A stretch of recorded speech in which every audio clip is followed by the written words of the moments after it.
1 anno e 4 mesi di reclusione da scontare in maniera alternativa con una serie di prescrizioni che ne limitano la libertà personale, soprattutto quella di parola, di comunicazione con gli altri. Giuseppe Arnone condannato in via definitiva per diffamazione in una vicenda di contesa politica contro esponenti del PD. I giudici del Tribunale di sorveglianza di Palermo gli impediscono parzialmente di muoversi e totalmente di comunicare. È questa la condanna ed Arnone, consapevole che non avrebbe più potuto impazzare sul web e con manifesti e striscioni prima della notifica dell'ordinanza, si è scatenato pubblicando su YouTube diversi video gravidi di contumeli, arrivando persino ad insultare il procuratore della Repubblica di Agrigento Luigi Patronaggio.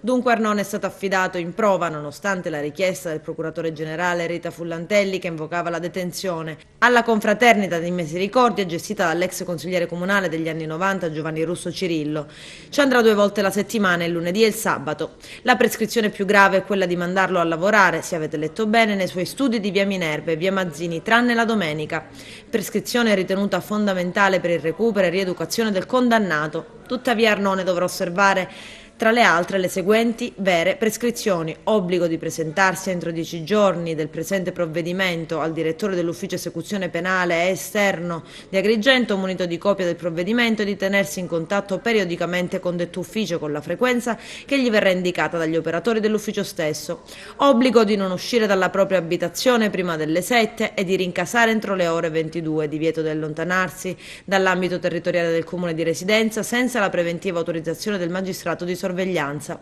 obbligo di continuare a domiciliare all'indirizzo di Agrigento e di non mutare domicilio senza la preventiva autorizzazione del magistrato di sorveglianza competente; divieto di porre in essere manifestazioni pubbliche attraverso affissione di manifesti, volantinaggio, realizzazione o partecipazioni a trasmissioni televisive su web, post su Facebook o altri mezzi telematici, comizi o quant'altro di simile; realizzare pubblicazioni, articoli di stampa o quant'altro di simile che abbiano contenuto oggettivamente e palesemente offensivo nei confronti di soggetti pubblici o privati o anche solo violativo del decoro delle istituzioni; obbligo di tenere buona condotta nella vita sociale, innanzi all'autorità giudiziaria e nell'esercizio della professione. L'esito positivo della prova estingue la pena ed ogni altro effetto penale. La misura è revocabile qualora il comportamento del condannato sia palesi incompatibile con la prosecuzione della prova. E dalle 10:50 è arrivata alla redazione di TVA una mail da parte di Giuseppe Arnone con in oggetto rettifica notizie false su provvedimento che scrive: incredibile, per condannarmi si sono inventati e hanno fatto riferimento a un'intervista inesistente. Il Tribunale di sorveglianza, scrive ancora Arnone, a cui riconosco saggezza, equilibrio, senso della giustizia ed equità, non mi ha proibito di scrivere articoli di stampa, libri o pubblicazioni. Posso pienamente esprimere il mio pensiero con il limite che non devo oggettivamente e palesemente attaccare istituzioni e soggetti pubblici e privati in modo ingiustificato.